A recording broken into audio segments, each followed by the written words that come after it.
is the start of a new unit. So what have we learned so far in biology?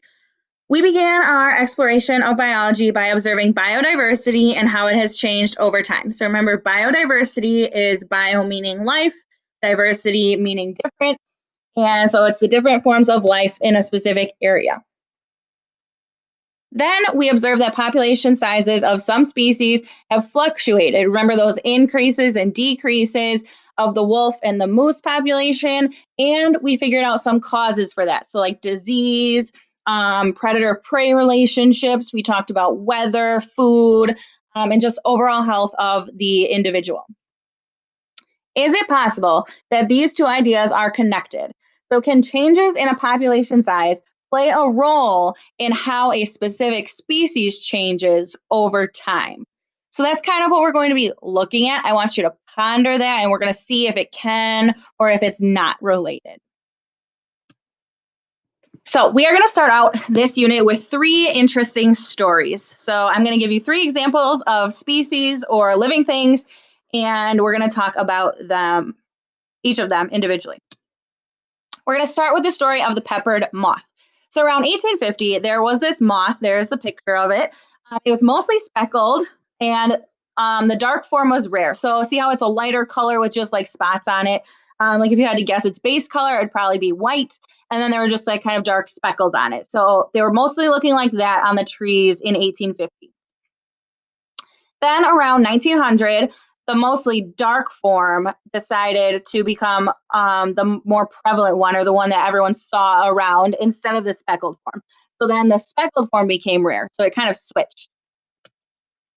Then in the 2000s, it switched back. So the mostly speckled ones were the one most prevalent around the area, and the dark form became rare. Next, we're going to look at the story of bacteria. So this type of bacteria, the Staphylococcus, normally lives on our skin. It's usually harmless unless it enters our body through a wound or a scrape. It can cause a range of illnesses from minor skin infections to life-threatening pneumonia, meningitis, or sepsis. So in the 1880s, it was first reported or discovered. Then in 1940, penicillin was introduced for medical use. So they discovered penicillin. In 1942, there was the first isolation of the penicillin-resistant strain of this bacteria. So by 1942, all of a sudden, this bacteria grew resistant, aka it wasn't being affected by the medicine. So the medicine wasn't working on the bacteria. Then in 1959, methicillin was introduced as a new medication. By 1960, 80% of all the Staphylococcus strains are resistant to penicillin. So in only 20 years from when penicillin was introduced, now 80% of all of these bacterial strains are resistant to penicillin, or the medication that was able to kill them. Now it is not working.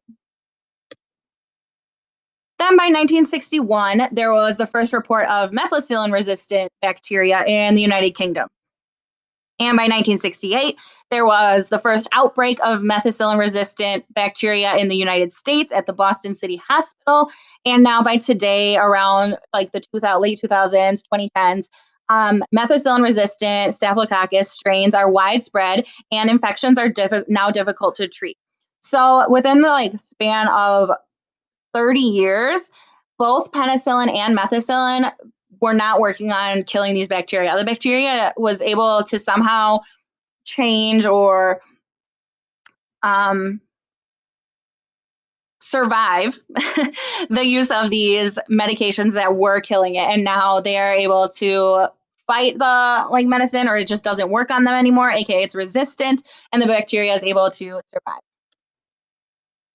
Next, we're going to talk about the finches. So in 1976, the most type of finch born, or like the average beak depth of finches born, was around 9.2 millimeters. So you can see the beak of this finch, and you can see that it's an average size at 9.3 millimeters.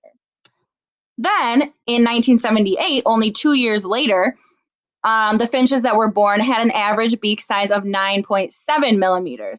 So the average, or the beak depth average, grew from 9.2 millimeters to 9.7 millimeters in the span of 2 years.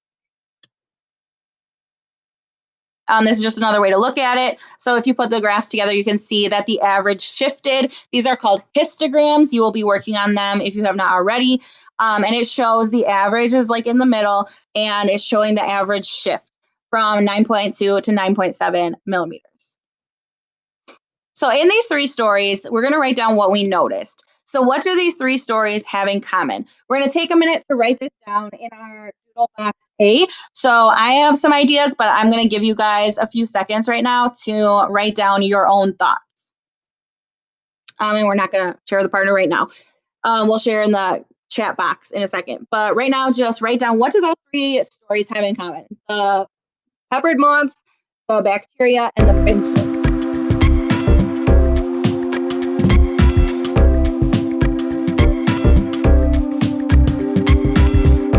Maybe think about what each of them are.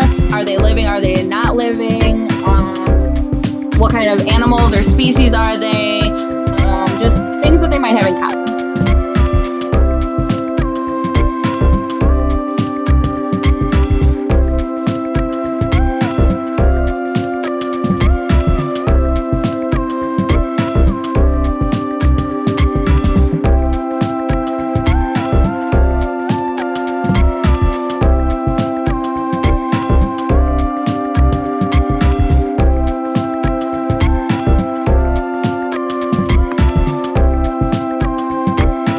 So some ideas that we have come up with in the past, or some ideas that you guys shared with me, because this is a recording in case you were absent, is that these species or these living things, they're changing over time. Something happens where there's a change.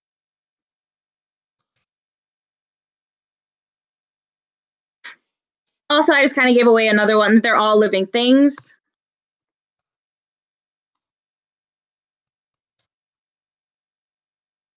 Those were the main two, and if in your class we got more, I will add those individually depending on the class. So next we are going to talk about what a phenomenon is. So this idea, or me showing you something different or a puzzling fact, is considered a phenomenon. We just discovered a naturally occurring one, and I just want us to put it into words. So if we take a look at those three stories again, the phenomenon, or the thing that we are trying to talk about or understand, is how something about these animals or these living things is changing over time.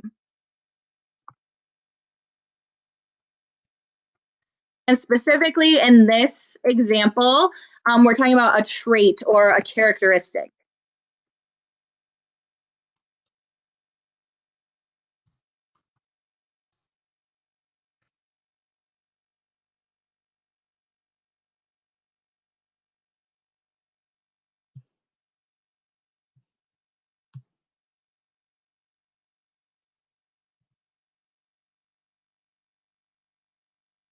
So then now how we are going to just end this segment of notes is I want you to write down in Doodle box C any questions about the trait change over time. So what questions do you have about this? It can be anything from how does this happen? Why does this happen?